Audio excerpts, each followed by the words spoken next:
Welcome to You Matter Nashville, where we celebrate the people and stories that make our community so special. We believe that everyone has a story to tell, and more importantly, everyone here matters. We're your hosts, Jason and Mindy Hoover, and we're passionate about shining a light on individuals who are making a real impact right here in Middle Tennessee. This is about community, connection, and the incredible people who are making a difference. Let's dive in as we uncover powerful stories and meet remarkable people whose journeys will inspire us all, right here on You Matter Nashville.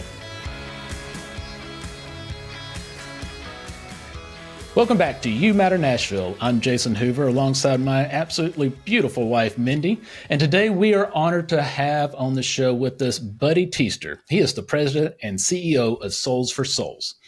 Buddy leads what is arguably the most impactful social enterprise in footwear and apparel. Not just delivering shoes and clothing, but creating jobs and entrepreneurship across more than 130 countries. Under Buddy's leadership since 2012, Soles4Souls has helped distribute tens of millions of shoes and clothing items, generating hundreds of millions in economic impact and setting a bold goal of reaching 1 billion, that's a B, 1 billion in global economic impact by 2030. Welcome, Buddy. We're thrilled to have you here. Jason, Mindy, thanks for having me. It's a real pleasure. Buddy, so good to have you join us. For those of you who may not be familiar, can you give us like an overview of what Soles4Souls is all about? Sure. I used to start with the kind of what we did, and now I start with the why. And you touched on it, Jason. We are all about creating opportunity for people. We use shoes and clothes to do that, but that's at the core. How do we think about creating opportunity for entrepreneurs and kids to go to school and parents to be able to send their kids to school? So that's the why that we do, is create the opportunity. How we do it is we collect new and used shoes and clothes. So this year we'll collect about 5.5 million pairs of shoes, new and used, and about 4.5 million pieces of apparel. And then we do two things with that, really. So all the used shoes and clothes we collect, and new, if we have permission from the donor, we sell to people in low-income countries, and they resell that as a way to create, it could be a job, it could be a small business, but an income. Okay. And then they can use that money to do the things that are important for them. Like I said, it could be sending your kid to school. It could be food. It could be housing. Those are the top three usually. But we give people a lot of freedom to make those decisions. Like, we don't tell them how to spend the money or how to run their business. We try to help them be better business people when we can. And we also learn a lot from them. And then we also, and it's really how Soles4Souls started, was provide new shoes and clothes to people in need right now. So it could be after a natural or man-made disaster, or it could just be help. It could be a shelter, a women's shelter, or a homeless shelter. It could be kids in school in East Tennessee who just need some help.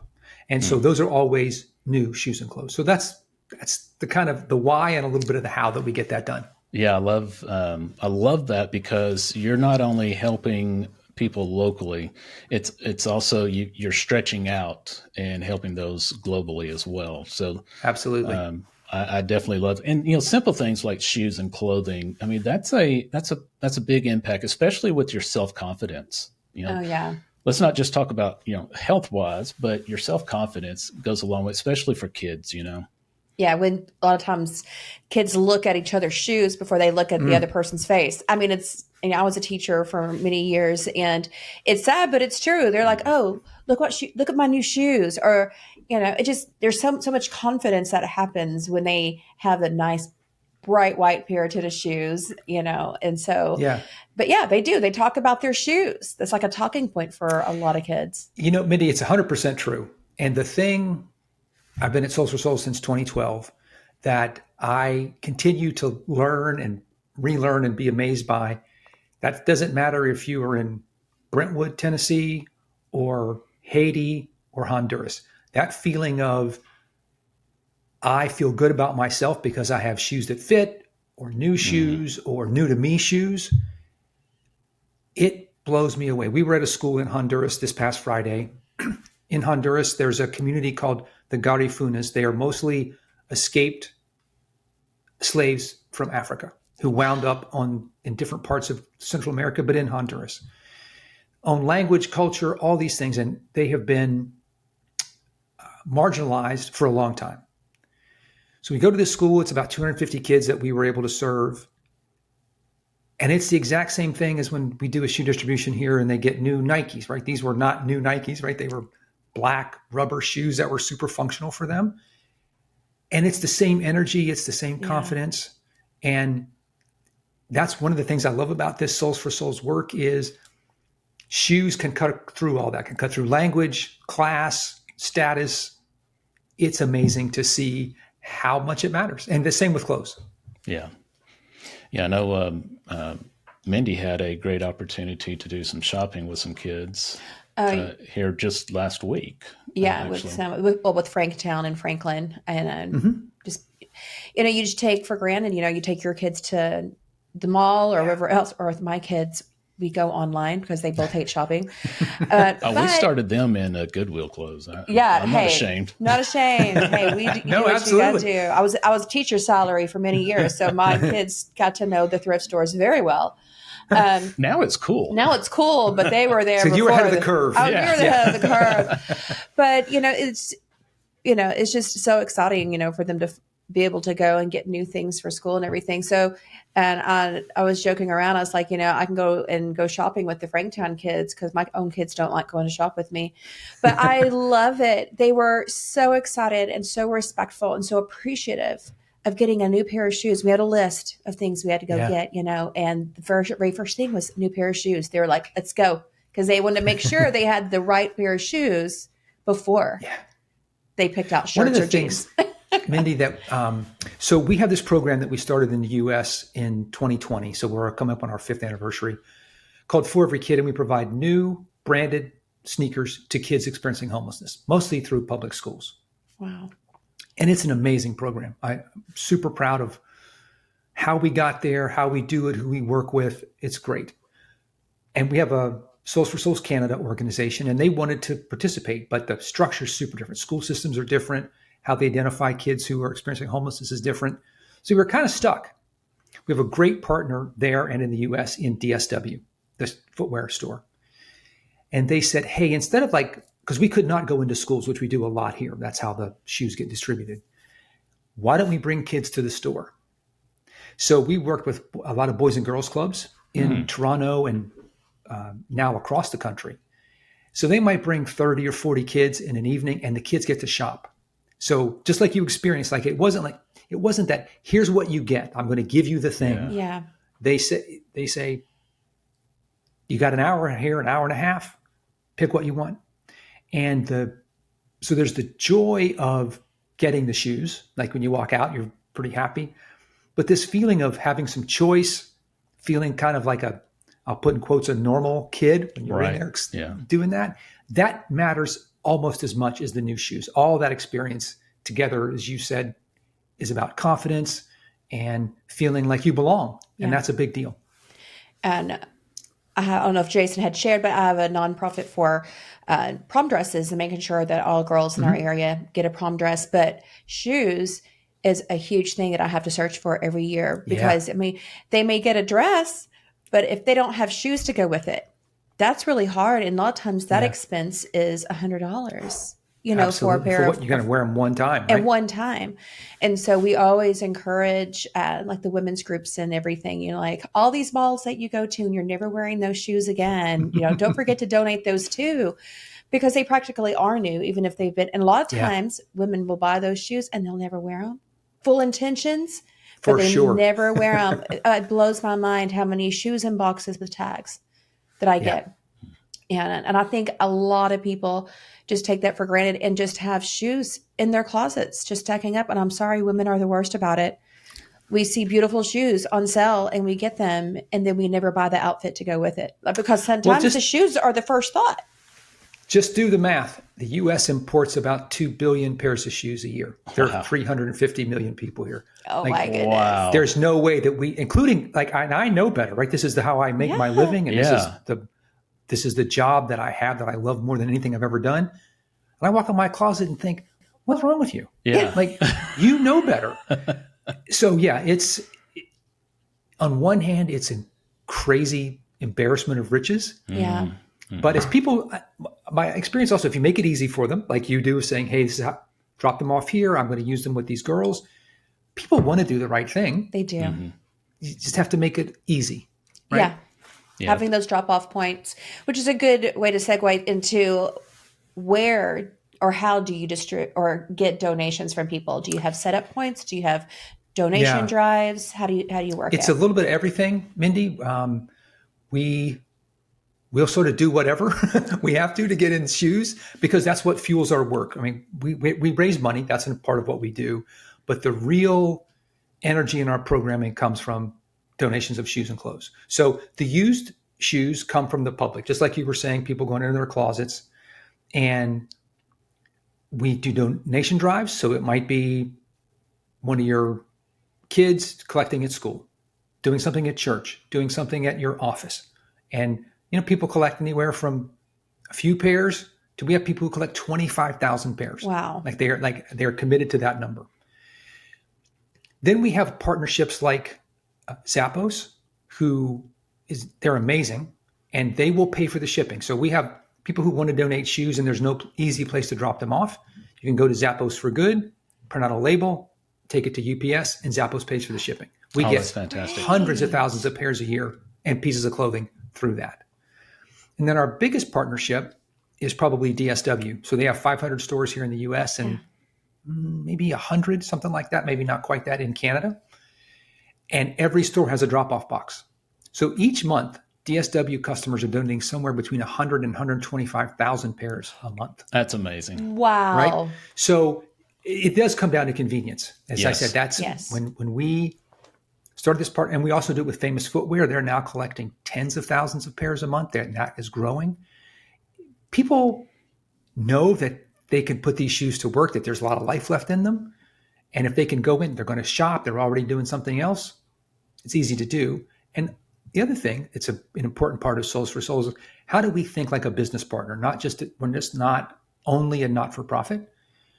So what we know is it helps drive traffic. You're like, oh, I'm going to drop these off, and while I'm in, I will buy another pair or buy some shoelaces, or, it's a way to generate traffic. And for a lot of retailers, that's the game. It's super. Your daughter's kids are going online to shop. Well, DSW wants you to come in the store. Famous Footwear, come in the store. And so this is a very tangible, physical way to say, come in, drop them off. You can do that thing that you want to do with these shoes. And then why don't you shop while you're here? Sure. Makes sense. That's really cool. That's a really neat partnership. Are there any other retailers or brand of shoes that bless you guys? I just, I like to shop with people that like to bless others. So the good news, Mindy, is we work with almost every footwear brand out there. Oh, so that's all the incredible. athletic brands that you know about. So the good news is you don't have to change your behavior to do that. Odds are that we work with them, and including also the brands that we all know are the athletic brands, right? Yeah. Nike, Adidas, Hoka, Under Armour. New Balance, Under Armour, like you name it, right? We work with all of them. Oh, that's And great. Reebok, Puma, amazing companies. And then we also work with boot brands and women's fashion and men's, and like the thing that Soles4Souls allows is there's a place for all of that. There are some organizations that only do sneakers or whatever. Sneakers are the most valuable. Everybody wants those. Sure. So if you're thinking about it from a business perspective, that's probably what you're chasing. But for us, we're like, as long as this does not ripped or torn or unwearable, donate it. Somebody, might not be you or me, would see value in that. Like, right now I'm barefoot or I'm wearing a flip-flop. And if I get this kind of shoe and I can wear it one day a week, I'm better off than I was, right? And some of this stuff, as you said, Mindy, comes, even though it's used, it's brand new in a box with a tag. Yeah. And so it all can be used. And I think it's a message that we have. Our job at Soles4Souls is to get that out more so people know that. And this year, as I said, we'll collect 5.5 million pairs of shoes. Our biggest distribution center is in Alabama. So most of the stuff comes through there. Only 2% of what we get there is unusable. So when you think about what that means, it's a pretty small percentage. It is. It is. Yeah. And even that we send to a waste to energy facility, so it doesn't go into a landfill. And some people are like, oh, who would wear this? Well, You're in the position of saying, I don't have to, but there are a lot of people who would find that really valuable. And so that's another thing that I think people's heart is in the right place, but once they understand a little bit how broad the range of use is, they're like, oh, great. And I'll put it in the box. Sure.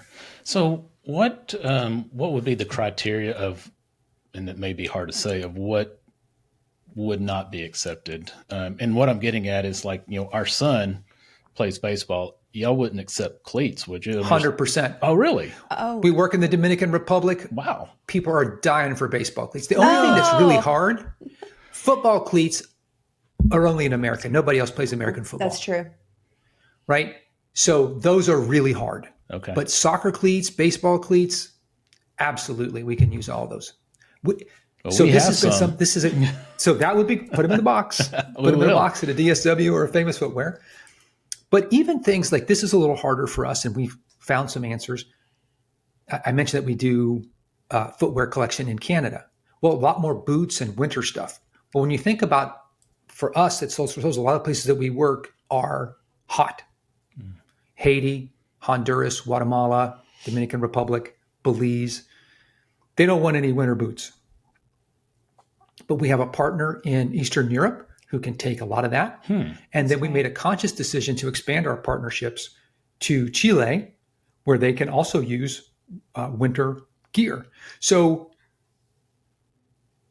everything can be used. Everything can be used. What about like work boots? Because I know things like, a lot of guys have to have steel-toed boots, and those are expensive, but you have to have them for your job. So Mindy, actually, you touch on something maybe not directly, but is really important. So a lot of companies let me say a couple of things. Whenever we give things away for free to people in need, that's always new product. And things that are used, that's what we sell. So there's a market for work boots in every part of the world, right? Everybody's doing construction or agriculture work. Work boots are valuable everywhere. But in the US, lots of times if we get new work boots, we're not allowed to distribute them here because a part of the company's decision to donate, which we're grateful for, is you can't do it in the markets that we're in. Like people will try to take it back to the store or they might try to sell it online. So again, back to us being a good business partner, we have to help them protect their brand and their business. Mm-hmm. So there are times when that gets there's tension between those things that we know that work boots would be really valuable here, but the companies that don't say, I can't give you 10,000 pairs of work boots because they're going to hurt my business. I mean, and obviously, if we hurt their business, that means they have less to donate. So we have to understand what their restrictions are.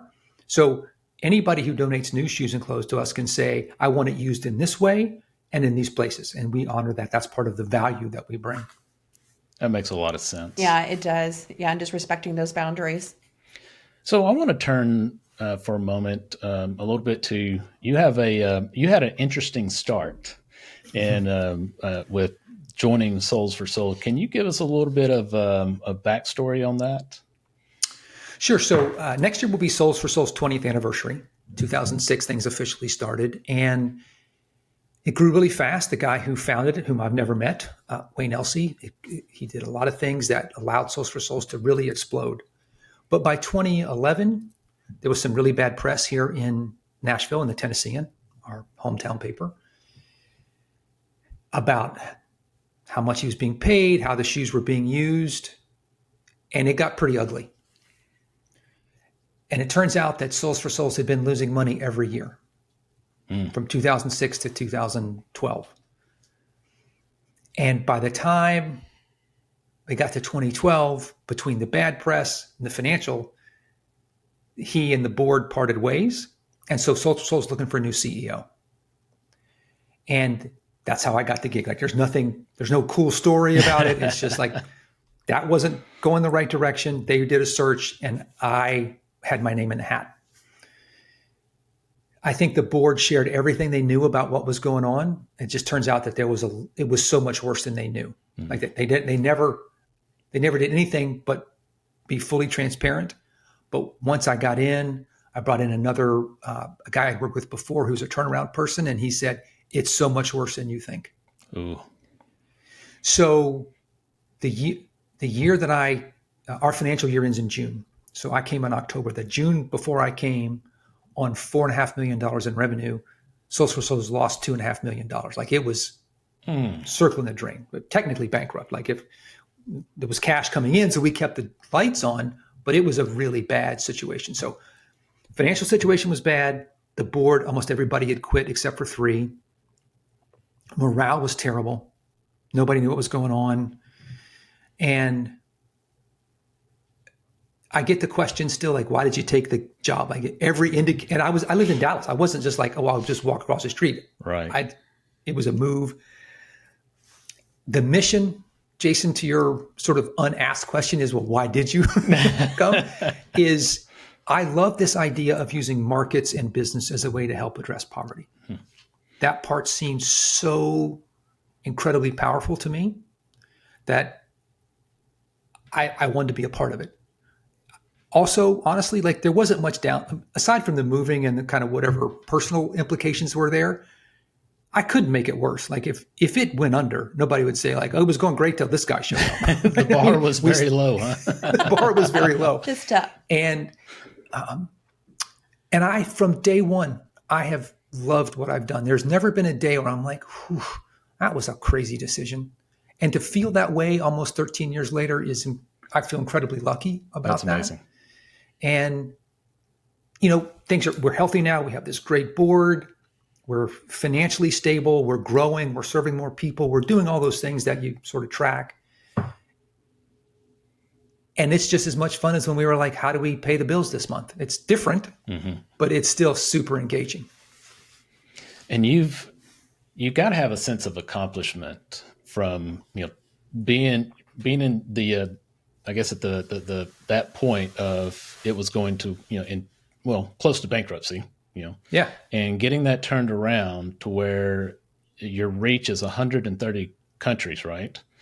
I mean, making that pivotal turn, you've learned a lot along the way, and you've poured into a lot of people. And what I'm getting at is that you've actually written 2 books now, and share some of that.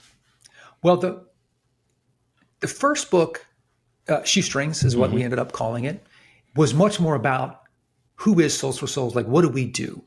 Because one of the things, Jason, that I think got Soles4Souls in trouble in 2010, 11, it is hard to say we sell used shoes to poor people. Yeah. Like that is not a pitch. Anybody goes, awesome, we love what you're doing.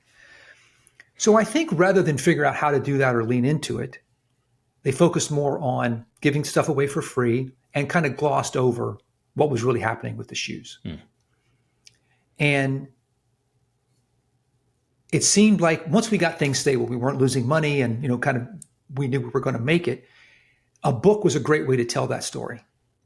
To say, look, hear from our partners, hear from the people who collect shoes from us, who work here, and get a sense of who we are and that you can trust us. It was really about that. We also wanted a way to show up differently and say, we have more to say about Soles4Souls than just making a pitch and asking you for a donation or whatever, which is a lot of people fear. And that was very successful. But then a few years later, I had the chance to speak at an event here in Nashville. It was a big national conference. And the woman who was running the education component of the conference said, hey, would you like to come and speak? And I said, absolutely. And then she said, but I don't want you to talk about Soles4Souls. Like you can't just get up here and describe what you do. And I'm like, well, that's the story that I have. And I'm so grateful that she pushed me because it was 10 years. It was 2022. And I thought, well, maybe this is a good moment to sit down and ask, what have I learned? I mean, exactly the question that you asked, Jason. Do you know anything different from what you were doing 10 years ago? And that led to the book that's called Tailspin to Tailwind, and that talks about the journey from things really almost falling apart to being able to do the work that we're doing now in all these places with all these great partners.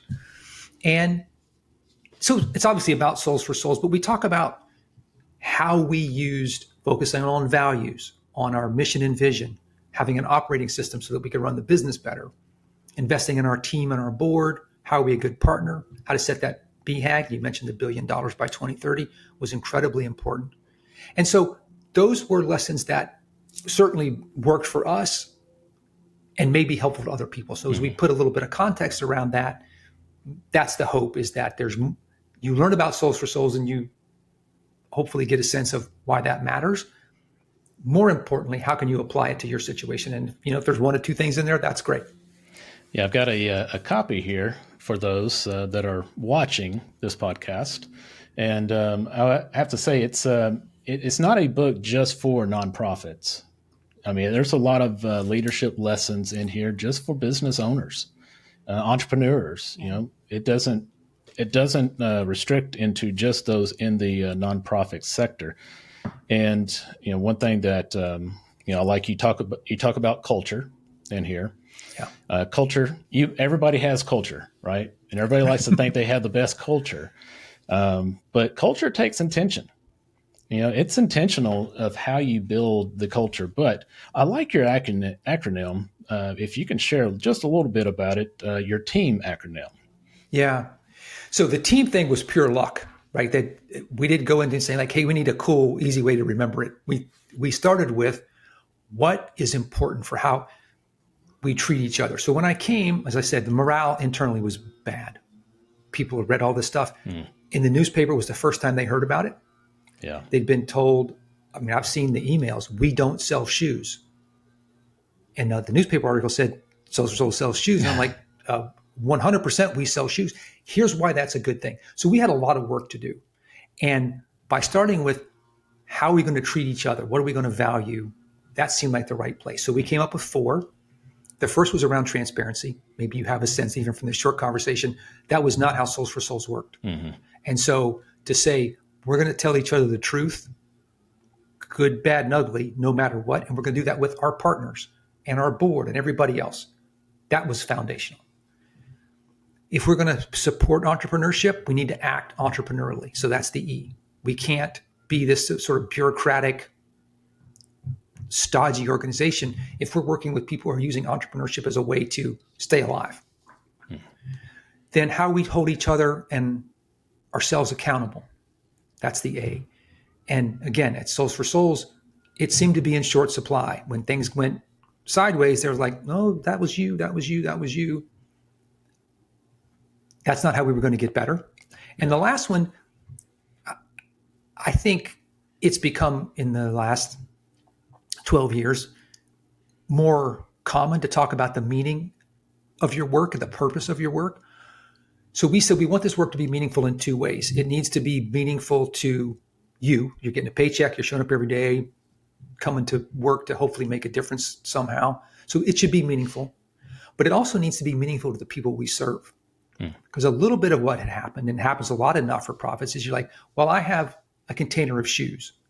I'm just going to give it to this person, this organization, this community. Well, might not be what they need, might not be when they need it. So just because you have it and it's, quote, meaningful to you, doesn't mean that's the right thing. So we wanted to make sure that we kept both sides of that equation strong, because I'm sure you guys have seen your own experience. Organizations show up and say, I'm here to paint this house in your community. And you're like, I don't need you to paint my house. If you want me to pay me to paint my house, I'll do that. Or if you want to teach me a skill, maybe, but don't. So that meaning has a lot of layers, which are really important for us to keep in mind. So those are the 4. Sorry to make that story long, but it's being transparent, perfect, entrepreneurial, accountable, and meaningful. I've heard you mention why a few times, and even before when we've met earlier. And it reminds me, and I'm sure you probably watched it, the Golden Circle.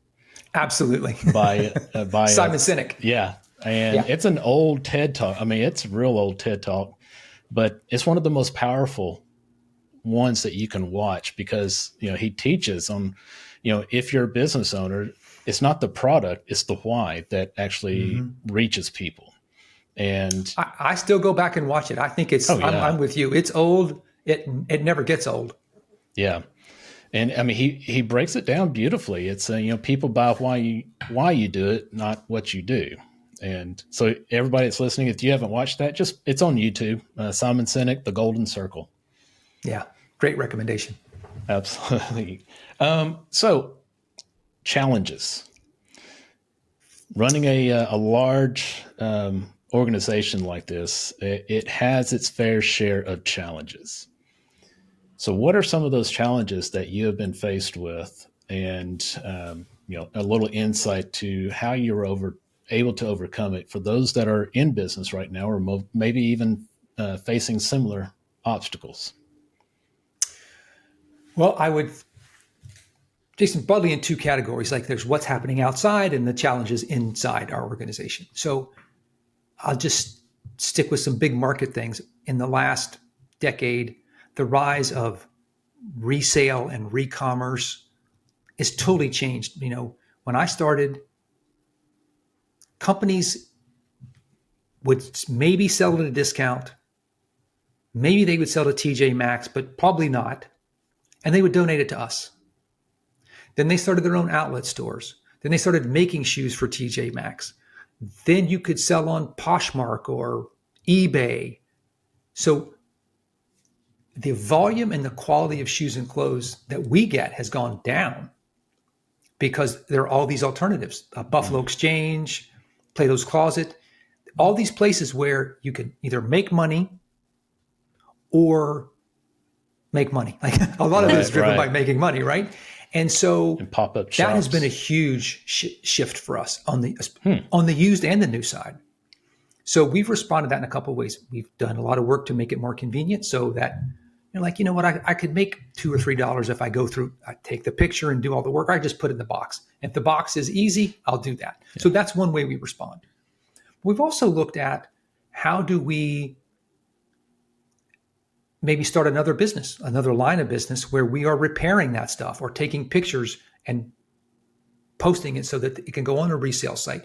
So we're trying to find ways to not fight the market, not say, oh, you shouldn't do that. No, you should do what you're going to do. How do we sort of go that the direction of change is already happening? But that's hard because there are lots of benefits to being a not-for-profit. Access to capital is not one of them, right? We have to raise donations or we have to earn it. Those are our only two choices.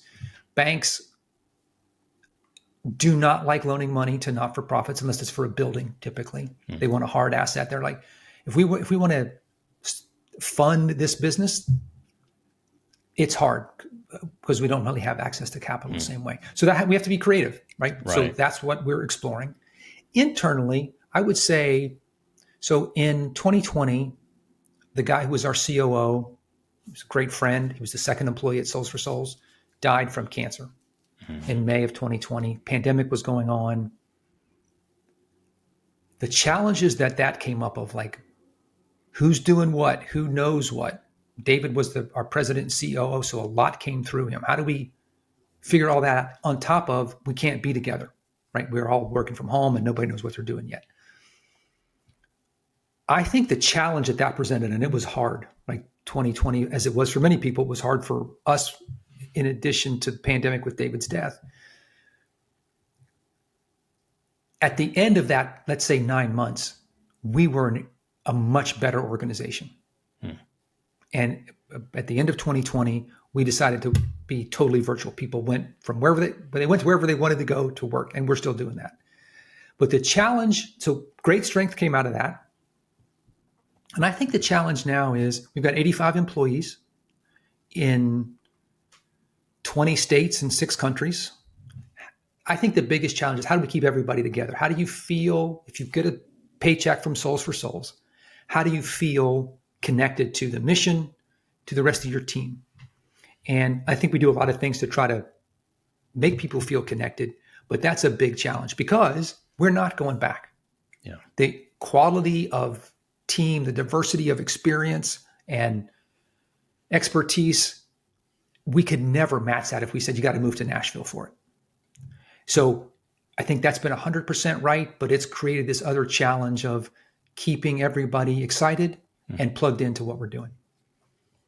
Yeah, they've got to have buy-in. Yeah. Have to have buy-in to stay in. There you go. So, I was going to ask you about 2020. Did y'all experience, outside of, I didn't realize that had happened, but as far as donations, when everything was shutting down, did that impact you as well? or what did Good and nothing bad, change? Jason. Good and bad? Okay. They changed in different ways and dramatically. So, as I mentioned, most of our used shoe collections come from the public. So all those places like that were gone. Yeah. That was terrifying because, as I said, we sell all that used product. Yeah. And so the main source for our cash flow was gone pretty quickly. At the same time, a lot of the companies, a blink of an eye. I mean, it happened, again, for our story is not different than a lot of people, but it happened fast. Yeah.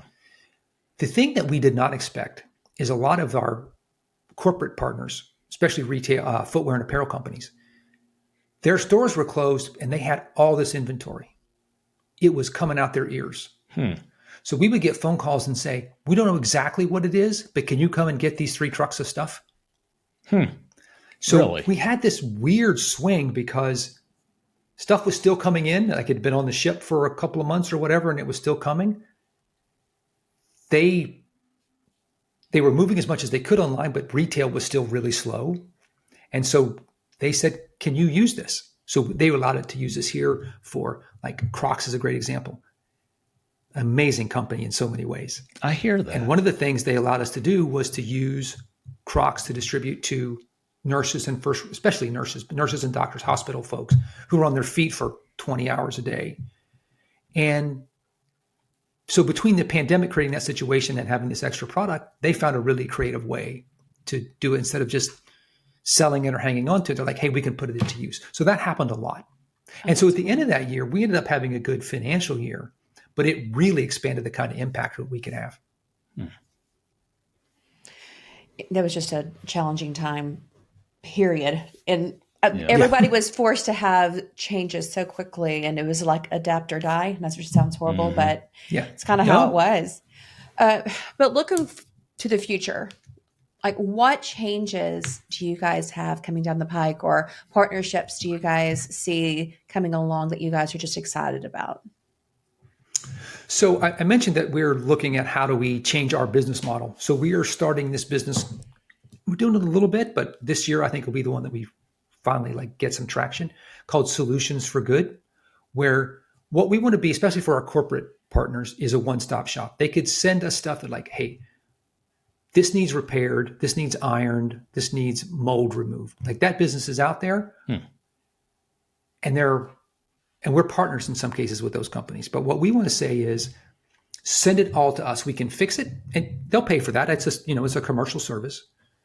But what can't be fixed or you don't want back, it's already here. We can then put it into our programming, and we don't have to move stuff twice. You can make one decision.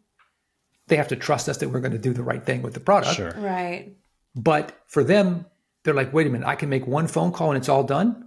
That is launching, and we'll make a lot of progress this year. So I'm very excited about that. I think, we haven't talked much about this, but Soles4Souls' ability to help our partners to make progress on their sustainability goals is a big deal. Is a big deal. We do a lot in Europe, and the regulatory and the sort of cultural environment is much more attuned to, nothing can go in the landfill there. And Really? so, the bar is higher than here for sure. And so that's pushed us to understand there's an opportunity here to help our sustainability capabilities, as well as probably get product right now that is kind of fallen through the cracks, actually into our programs faster. So very excited about that. I think the other thing that we're doing is expanding globally. So we opened something in a warehouse and people in the UK, in Europe, I think Singapore, where we've been doing stuff for a little while. So that's exciting. It's fun to be working on a global scale and to understand the challenges there. But I think probably the most exciting, I shouldn't say, the thing that worries us the most is here in the US, all the political change, this is not a political statement, but DOGE and all this stuff, lots of programs are being cut, including lots of programs that affect public schools. And the kids that we serve there, that program is called McKinney-Vento. It's being cut significantly. So the staff that takes care of those kids, the money to get, we don't charge the schools for the shoes or shipping or anything, but they've got to move it around. They come here in Nashville, it goes to a central warehouse. They got to pay somebody to get it from the warehouse to the school. Yeah. Who's going to pay for that? So I think that's a huge challenge in the year or years ahead, is probably the number of kids who are homeless are going to go up. Housing's more expensive, inflation, like you can sort of pick lots of metrics and think probably that's what that means. And there are going to be fewer resources to serve those kids. At the same time, for us, because of the tariff situation, probably shoe prices are going to go up.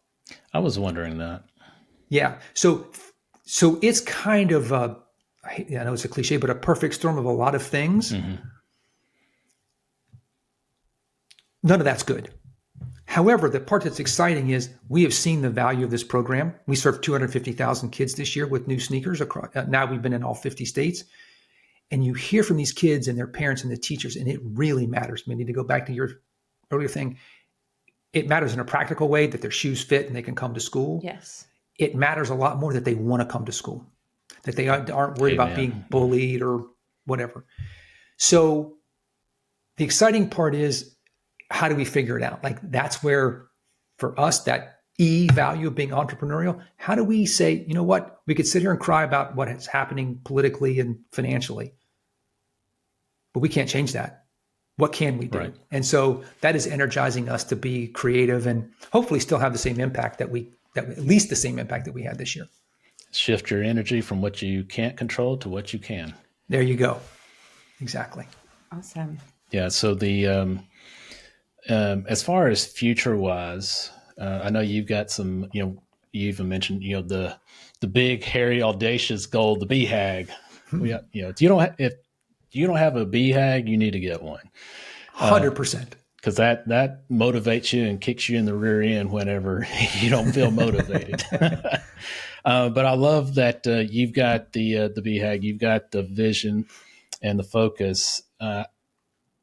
And it sounds like that you are getting buy-in to those that are a part of it. Is it hard to get sponsors to buy into it? It's an interesting question. So I think for a lot of our partners and donors, the $1 billion in economic impact is kind of like, what does that mean exactly? And how do you figure? So it's kind of abstract to them. Okay. Some like it, but I will say, Jason, the thing that I think is maybe more important to them is that we have an objective way that we're measuring what we're doing, right?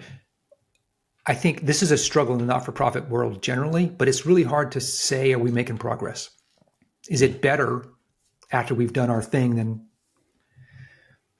and because of how we put the equation together to calculate economic impact, I don't think Nike cares that we have that goal. Okay. They care a lot that we have a way that we are measuring our performance. And so that's one aspect. Internally, and this was mostly luck,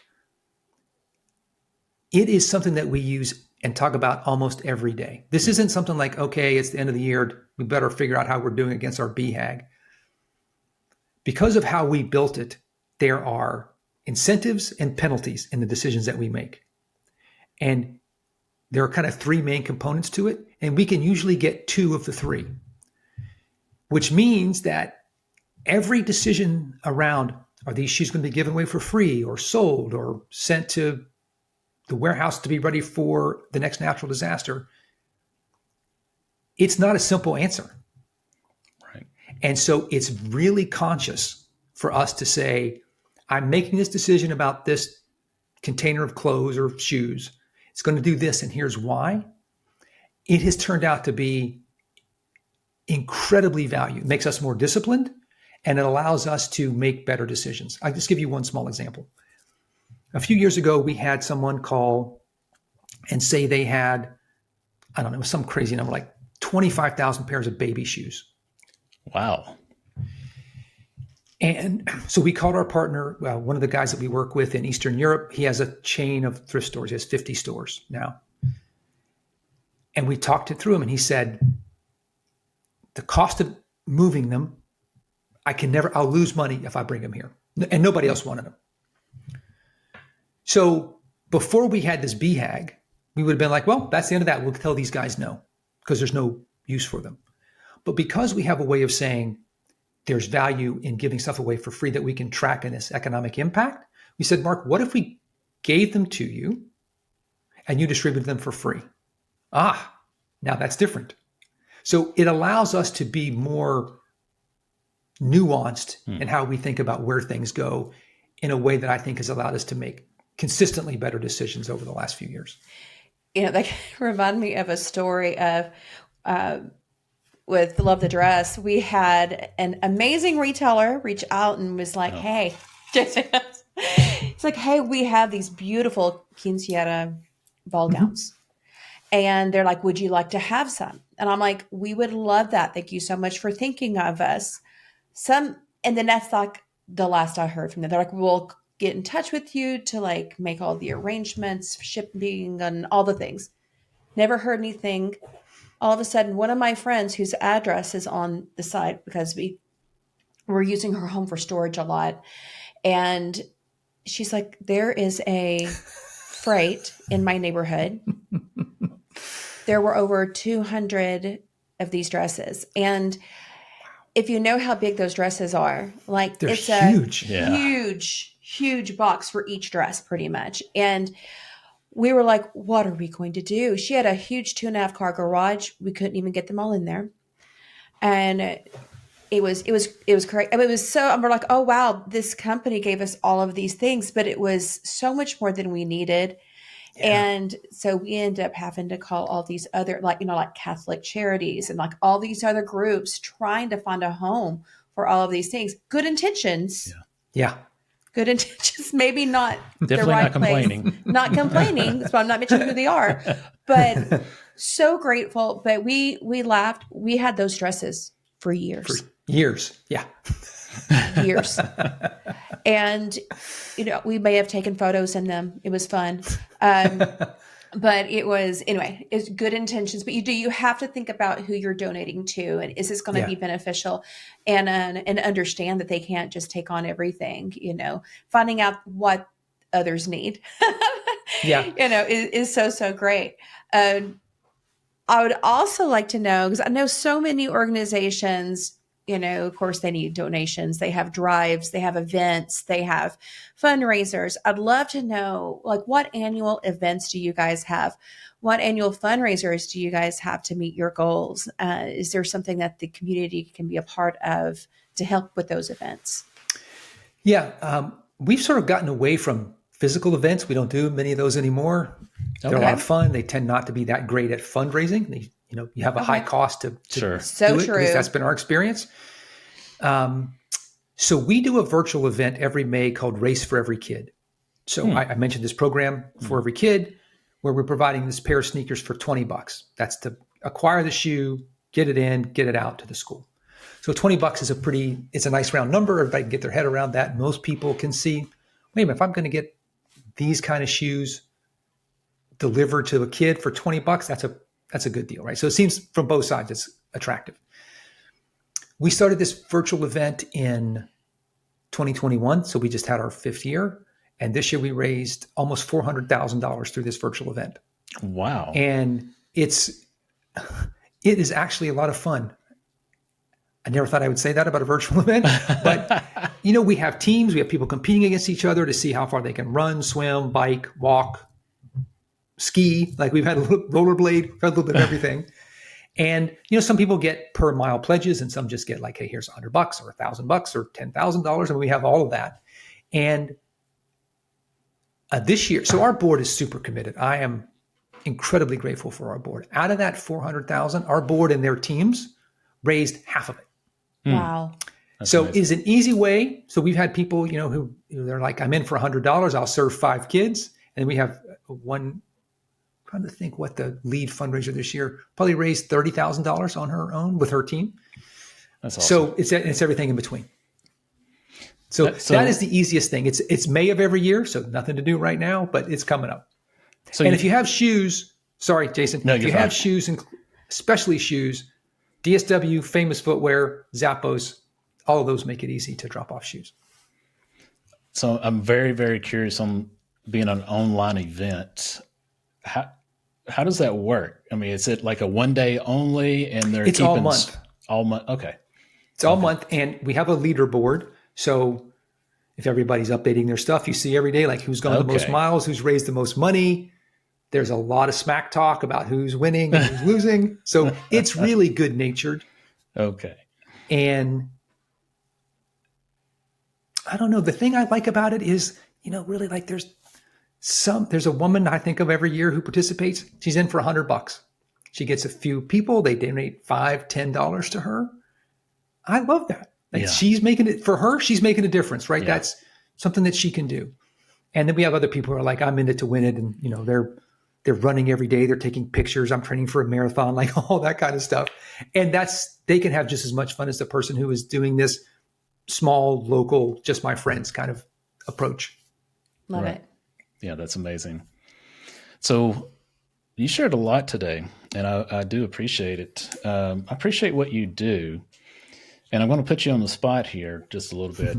If we have somebody listening that has a nonprofit or stepping into that leadership role of some fashion, what would be a piece of advice that you would impart to them?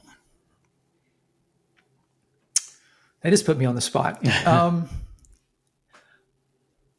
Actually, I think if you were coming in as a board member, I would be different than if you were in the leadership of the organization. I think if you're coming in as a board member, I just heard this phrase at our board meeting that just ended that I think allows you to be a great board member and do a good service to the organization. That is nose in, fingers out. How do you ask questions? How do you be nosy without wanting to twist the dials and pull the levers? As a board member, I'll just speak for our board. They do we have 21 board members. They do an incredible job of holding me accountable, asking great questions about what we're doing to and from our team. And because of them, we are dramatically better. And them keeping that balance, us being respectful of that balance, is a big part of why they want to serve and why we get so much done together. If you're inside, I don't know if it's culture, it's values, but are you clear about why you're doing what you're doing? And I think if you're not, or if you feel like the organization isn't clear, I don't know how you win. Yeah. I just think you spend most of your time chasing the shiny thing or fighting the last battle. Again, there are lots of metaphors that sort of, but for us, we've got this long-term goal. We know who we are. It allows us to make decisions in that context every day. And one of my favorite sayings is clear on why, flexible on how. And I think that's been a great approach for us. Yeah. Clear on why. Very good. Well, buddy, this has been an absolute honor. I appreciate you imparting your wisdom, because you do. You've got a lot of wisdom, and wisdom doesn't come without pain, right?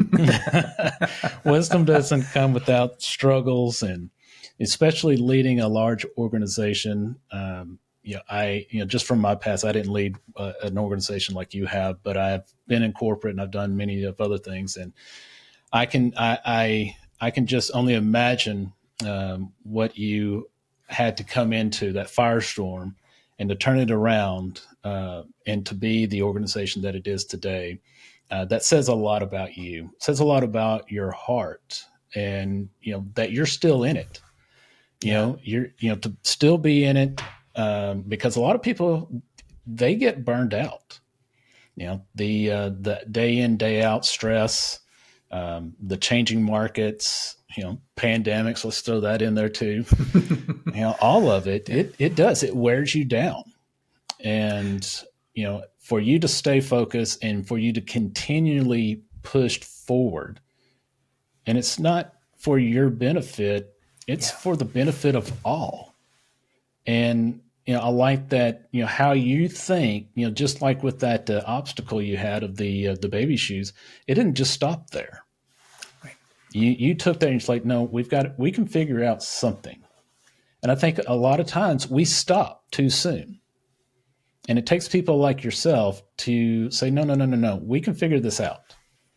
And how we can continue, use that for blessing others. So, that says a lot about you, your heart, your character. And I appreciate you being you. And I would be dishonest if I didn't say it's only because of the people who are around this, right? Yeah. I played the role that I play, and I'm proud of that. And it would have been impossible without attracting all these other great people who want to make a part of it. And so I'm super cognizant of how many hands have been a part of getting Soles4Souls back to where it is. And, Mindy, you asked the question about kind of the future. I'm 61. I think the toughest thing for me is I don't want to stop. Like, I got to start planning, right? Succession planning and all that sort of stuff is coming. And I'm like, yeah, but I don't want to not do this. So it's a great place to be, but it's a real thing, right? To hand off to whoever's next to you in a responsible way will take just as much planning as everything else that we've done. And that might be the part where I don't want to be very good at it. So we'll have to see. Well, maybe you can write some more books. Give him more. There you go. Serve on some boards. There you go. Fill your time. Oh, man. Well, anything that before we part ways, anything else that you wanted to share or with our audience? Well, I will say if there are people listening who are thinking about serving on a not-for-profit board or want to get involved in that way, it is one of the toughest, most growth-oriented experiences you can have because you don't have authority. All you have is influence. And to try to learn how to get things done in that environment, I think makes you a better person, makes you a better business person, and be a little selfish in how you think about that. Like, what do you want out of it? I think it's easy, sometimes too easy to say, oh, I care about the cause. That's important. But if you can't articulate the other reasons that you're doing it and be a little selfish about that, will make you a better board member and you'll get more out of the experience. And I think everybody benefits. So whether you're 25 or 55, it is, I think you're both on board. You know this from your own experience. Mindy, you started your own. It is an amazing way to test yourself and to do some good along the way, but just be clear that you're also getting some benefit out of it. And that I think will help you make better decisions and make you a better board member. I agree 100%. I think, I've done a lot of teaching and speaking. I think you definitely learn more a lot of times from your own giving. Yeah. And so great piece of advice. I appreciate that. Well, thank you, buddy. Thank you. Thank you for just sharing your story. The mission behind Soles4Souls is just fantastic. Like I shared earlier, we can see your heart. I know you've got a big, big heart, and I know there's going to be great things down the road for you and for everybody. And one last thing that reminded me when you're sharing that about, it's about the people around you. It reminded me of John Maxwell and was the law of magnetism, I believe it is, where you attract like people around you. So that's why I'm not surprised that you've got a fantastic board. I'm sure you have attracted those people just by you being who you are. So, well, you're very kind. Thank you for that. And maybe that's part of how we got connected. So maybe it goes both ways. So thanks for that. Absolutely. Well, thank you for taking time with us today. And again, for the sharing your incredible mission about Soles4Souls, hearing how entrepreneurship, purpose, intentional impact, and all of that, how you're using that to lift our community and other communities, around the world it's truly inspiring. And thanks very much. We thank you. Yeah. And listeners, if you'd like to get involved, whether through a shoe drive or volunteer travel trip or supporting micro enterprises in developing countries, you can visit Soles4Souls.org. And thank you all for listening, friends. Thank you for tuning in. And until next time, live passionately, love unconditionally, and always remember that you matter. Thank you for joining us on this episode of You Matter Nashville. We hope you found inspiration on this episode and are reminded that no matter where you are or what you do, you matter. If you enjoyed this episode, please be sure to subscribe, leave us a review, and even share it with your friends and family. Also, stay connected with us on social media and tune in next time for more incredible stories from the heart of our community. Until then, remember, your story matters, your voice matters, and most of all, you matter.